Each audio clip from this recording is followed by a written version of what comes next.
This episode is brought to you by the House of Chanel.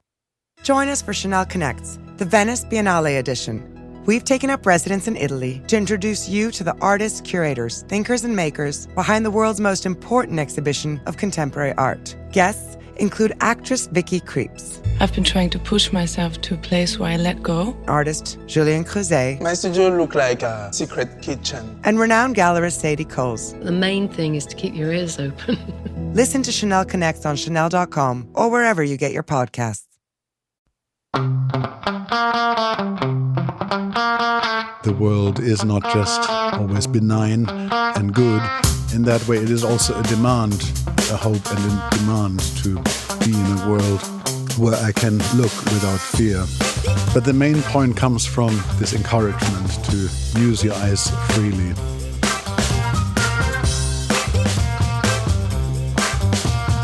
Hi, I'm Andrew Goldstein, and this is The Art Angle, a podcast from ArtNet News where the art world meets the real world, bringing each week's biggest story down to earth. When visitors go to see Wolfgang Tillmans' new retrospective at the Museum of Modern Art, one of the first things they'll likely notice is that few pictures are presented in a frame. Most are instead pinned or taped directly to the wall, adorning nearly every surface on the museum's 6th floor and arranged not by rows but in clusters, kind of like constellations in the night sky. And that's an analogy that the 54-year-old artist might himself appreciate, given his abiding love of outer space. Astronomy, he once said, was my visual initiation into seeing. A cosmological awe pervades To Look Without Fear, as MoMA's exhibition is called, even though Tillmans' subject matter is often quite quotidian. More than 300 of the artist's photographs are included, spanning his nearly 4-decade career, from his experiments with a photocopier as a student in Germany in the late 1980s, and his editorial efforts for Index and ID magazines in London and New York in the 90s, to his darkroom abstractions of the early 2000s and beyond. But Tillmans' practice has always resisted strict taxonomization, and that's true here too. What's on view is not a series of discrete bodies of work, but a kind of diaristic journey through the artist's life, his friends, his lovers, his work, his play, his experience with loss and living with HIV, and his constant consideration of what it means to interpret it all through the technology of photography. No lens-based artist revels in the simple profundity of the medium like him. On view now through January 1st of next year, To Look Without Fear is a sprawling, years-in-the-making presentation that rightly casts Tillmans among today's most important working artists. Ahead of the show's opening, ArtNet News' Taylor Defoe sat down with Tillmans at MoMA for a conversation about language, looking back in time, and how staring into the cosmos taught him to appreciate life on Earth. Hi, Wolfgang. Hi, Taylor. Thanks for being here with us. Thanks for having me. And congratulations on the show. Yes, it's only just sinking in. I finished a week ago before the Labor Day weekend, and of course, all the focus was on completing it and finishing on time before Friday. And then the unusual thing that there wasn't immediately an opening afterwards. Well, I suppose we should begin with the title of the exhibition, To Look Without Fear. It reads almost as a kind of mission statement to me. I'm curious, what does that phrase mean to you? I mean, it comes out of a sentence that I sometimes say, that I see it as an encouragement, or I encourage myself or others to use their eyes without fear, to be playful, to change perspective, to not be afraid of the evidence one sees, to not be afraid of looking life in the eye, which is, of course, also a hope, because this can't always be the case. The world is not just always benign and good. In that way, it is also a demand, a hope and a demand to be in a world where I can look without fear. But the main point comes from this encouragement to use your eyes freely. When I was walking through the show this morning, I was thinking that you're someone for whom the totalizing models of surveys and retrospectives and monographs feels almost counterintuitive to me. Your practice is so varied, and rarely do your works stay static or stay in the past. You're often remixing pictures and changing scales and mediums and so on. The show isn't your first survey, of course, but I think it's your biggest. It's the biggest in scale and in breadth. Yeah. And it's rare in the way that it is laid out chronologically. I think it's the first time since If One Thing Matters, Everything Matters in 2003 at Tate Britain. In my mind, I think often chronologically, I have a very good sense of years and even months within years, what happened when and what led to another. But in exhibitions, I often like to have different pictures from different times speak to each other and mix up these temporalities. For the show at MoMA, it was a welcome change to that. And I realized that many people who visit the exhibition won't even have been born in the 1990s. So they don't know what a room in a gallery in 1994 felt like, or in 2003 for that matter.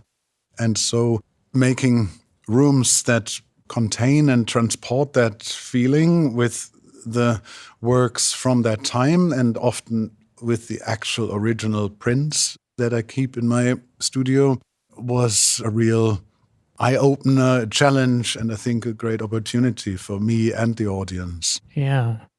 I was going to ask you about the chronological presentation as well. There are some exceptions to that, but it is mostly chronological. And I wanted to ask you, too, if you feel a tension in trying to adapt 30 plus years of work into the survey format. It's an honor in the first place. I never forget about that.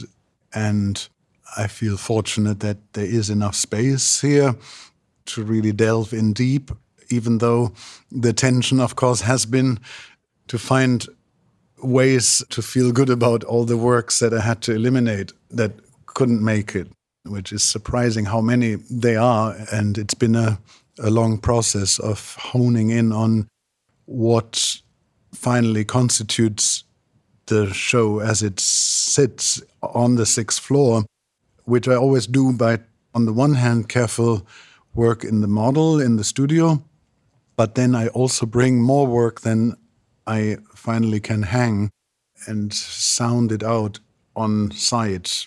And that is a process that took 16 days and nights, hanging the entire show myself with my assistant and with the MoMA team. And many positions and compositions of rooms stayed as planned, and others were surprising changes. And altogether, I find that the exhibition, it feels very free to me, whilst on the other hand, I can actually talk you through each wall and how things connect, and maybe not exactly what they mean, but there is a lot of research that went into this, and I think that shows. Yeah.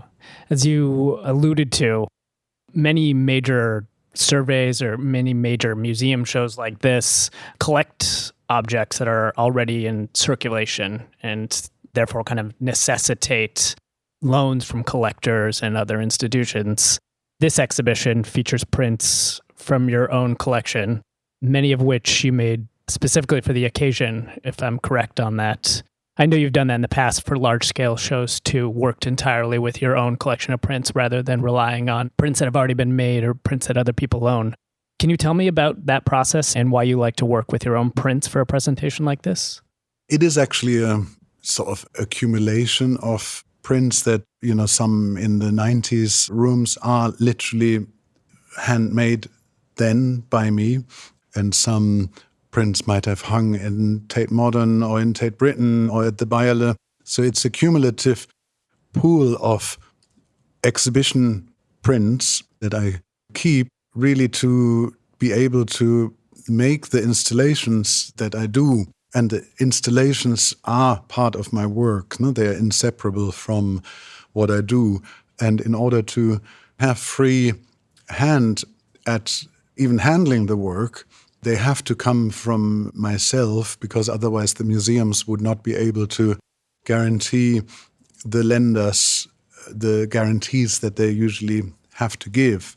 Also, the light levels would be not possible to do the way I do them. And so what I can do in an exhibition here that lasts 3.5 months is totally responsible and okay for the material, the way I use it.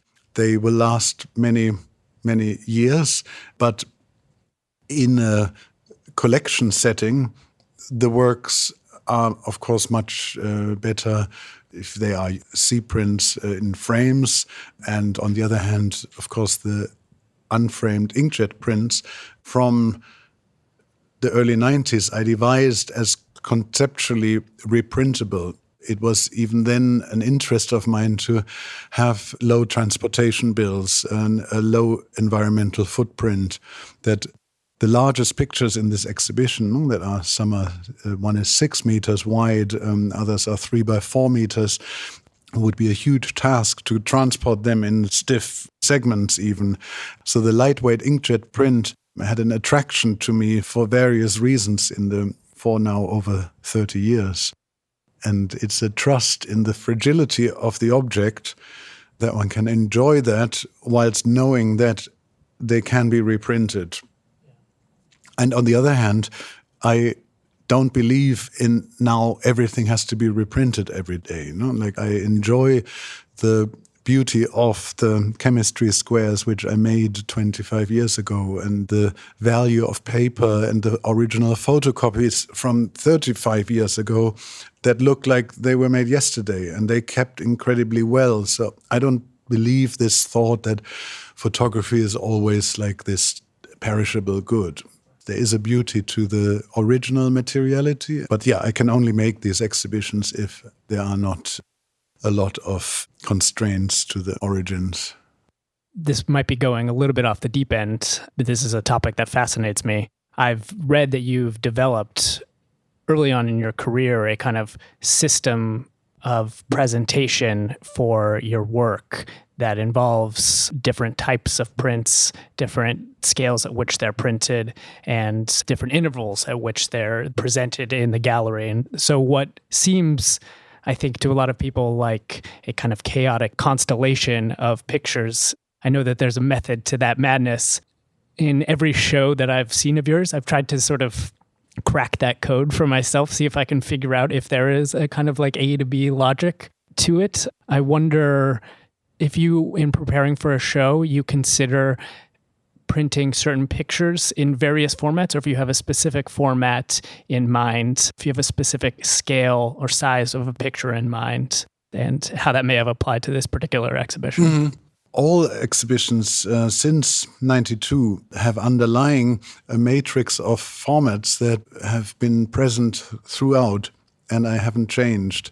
It's the 12 by 16 inch or 30 by 40 centimeter C-print, it's the A3 photocopy, it is the 20 by 24 inch or 51 by 61 centimeter C-print, and then the large format prints are governed by the roll sizes. Initially, they were 119, and for 20 years now, they are 135 centimeters. And then there is the postcard size photograph, which is the size in which I originally met the image when it came from the lab. And so all the exhibitions have an underlying order of industrial print sheet sizes, which I happily subjected myself to, and within which I felt free to do whatever I do, not to place an image with borders, with all borders on the left, with no border on the right, with borders all around, but always accepting this is the overall sheet size, insisting also that the paper is the work and that you can't just trim that off. And that creates a rhythm, I think, on the wall that is not all that mad and all that chaotic. And of course, language favors these words. It's really an attempt to also reflect the way that I look at the world from this chair, looking out of the window there, looking down, seeing a still life on the table, looking you in the eye, seeing a portrait. All of that is not necessarily a linear perception at 150 centimeter center height on the wall. And I think if you free yourself from you're always welcome to try and playfully crack the code. Or if you observe the sizes, you would see the recurring sizes. It is also possible to understand, but I think it's important just not to want to read it in the one way that it was intended, because there are really many points of entry, with color, for example, being one. Yeah.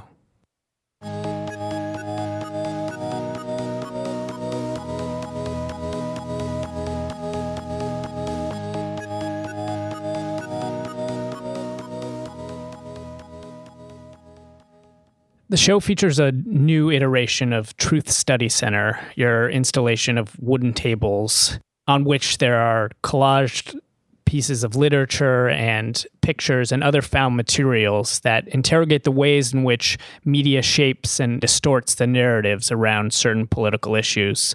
The Bush era, war on terror, for instance. The MoMA presentation includes two versions of Truth Study Center. One, a recreation of a version you first staged back in 2005, and the other, a new version comprising recent materials. How has this project evolved for you since you first created it, and why did you choose to include two versions in this particular show? I had no idea back then that the word truth would be right at the core of the political international discussion 10 years later, and I did ask myself how to continue this, because initially it was a collision of sensical and nonsensical items and kind of a reflection of a cacophony of voices. And later tables focus more on looking at how we perceive information and how the brain computes information, how the eye, for example, there's one recent table that focuses in on a scientific paper of two scientists who found that the visual cortex that connects the retina to the brain is physically totally not able to transport as much information, as much data as would be necessary to see the pictures in the resolution that we see them at, or that we think we see them at. And so there is an incredible phenomenon at work where the brain seems to imagine from data banks of information that it stores somewhere to complete the incomplete picture that is actually translated from the retina. And on the other end of the spectrum are the astronomical advances of trying to find exoplanets of the Hubble Space Telescope and the human's quest to decipher information at the very verge of visibility. It's like, what is information and what is noise? And all this, be it the historical findings that Iraq didn't have weapons of mass destruction or other sort of factual political elements that circulate on the tables, together with these scientific explorations, they all are bound together by history and a sense of time. And recently I interspersed these sentences called Time Mirrored that put all of this in sometimes surprising context. Like one reads, now from today, 1993 is as far away as the Civil Rights Act was in 1993. Right. An interest in text and language has always been present in your work, but for me, it's grown more pronounced in recent years. And that's something that MoMA's recently published book of your collected writings and interviews, the Wolfgang Tillmans Reader, really solidified for me. How has your relationship to language evolved over the course of your career? I mean, to jump into the middle of those 30 years, around the late 2000s, I realized that the lectures and talks that I gave occasionally, maybe 2, 3, 4 times a year in different cities, gathered real considerable amount of people, 200, sometimes 500 people, who sat still attentive for 80 minutes, which is, not normal, not always just to be taken for granted. People start shuffling and move and get out. And I realized that this is actually a medium in itself. It is a form, ultimately to jump forward, I have noted and written down thoughts and ideas and sentences that resembled or had poetic impulses, and in 2015 made the jump to music, which was a very early form of expression for myself in the mid-80s as a teenager. And even then, the time of the 2016 anti-Brexit referendum posters really came out of language. Initially, I just wanted them to be text posters, and somehow the urgency of that moment allowed me to find words, and at the same time I was able to tap into earlier notes like that "what is lost forever" line, and the role that language played in my work as a slight undercurrent in titles of works and exhibitions in the 90s and 2000s had become a much more tangible and active element in the last years. Like this line, "How likely is it that only I'm right in this matter?" It's just a simple sentence, but when you read it, how likely is it that only I'm right in this matter? It just makes you so aware of just how absurd that would be. Right. I originally had that exact picture in mind. I remember that picture from your, 2018 show at Werner.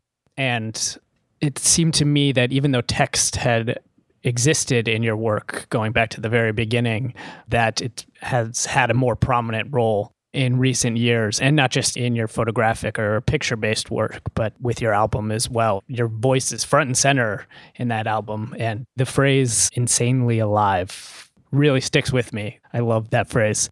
One last question for you, Wolfgang. Okay. Something that really ties your work together for me is your interest in astronomy, which I know goes back to when you were a child. And the show includes numerous examples of your astronomical pictures made across your career, including one of my favorites, which is Venus Transit, a picture that depicts the planet Venus passing in front of the sun, which is a relatively simple phenomenon. It's a rare phenomenon, but a simple one. It's also a profound phenomenon, I think. And it seems to me that many of your pictures, even the more quotidian shots, quote unquote, revel in a kind of similar phenomenon of objects coming together or aligning, be they bodies on a dance floor or pieces of fruit on a windowsill. Can you tell me about how your early experiences with astronomy informed your way of looking, and if you still kind of feel the strains of those experiences with you today? One thing that will always stick with me is the understanding that one learns when observing through a telescope is that looking is not equal looking, that we have in the eye, for example, receptors that are more light sensitive, that are in the periphery of the retina, and in the core, they are more color sensitive. So in order to see certain phenomena or certain objects, you have to look a little bit aside of the object. And the way that astronomy taught me how to observe and taught me the importance of exact observation and trusting your eyes, trusting the recorder, but actually also knowing of the faults of the eye and the limitations. That stays at the core of how I think. And on the other hand, I guess there was a sense of comfort that came from experiencing the vast infinity and loneliness of space, which could make you dizzy and feel especially lonely, but I always felt, well, if we're that lonely, it can't be that bad for me personally. Then it's the same for all 5 or 7 billion humans, and we're in this together. We share this loneliness, and that is a certain, like a solidarity that I hope people get from astronomy. That's why I feel astronomy, the James Webb Telescope, is peace work. It brings people together, hopefully, ideally. Like there have been lots of hopes in the space age that it would all bring everybody together. Of course, it still hasn't done that, and the ISS is falling apart, and maybe no more Russians and Americans and Europeans will fly together. But I have still full faith and hope in astronomy being a really empowering and peace-inducing science and activity. Well, that seems like an appropriate place for us to end. Thanks, Wolfgang, for sitting down with me. Yeah, thanks, Tyler. That's it for this week's episode of The Art Angle. If you like what you heard, you can subscribe to the show on Apple Podcasts, Spotify, or wherever else you get your podcasts. Also, take a moment to rate and review us. It will help other listeners discover what we're doing. The Art Angle is produced by Sonia Manalili, Tim Schneider, and Caroline Goldstein. Thanks for listening, and see you next week.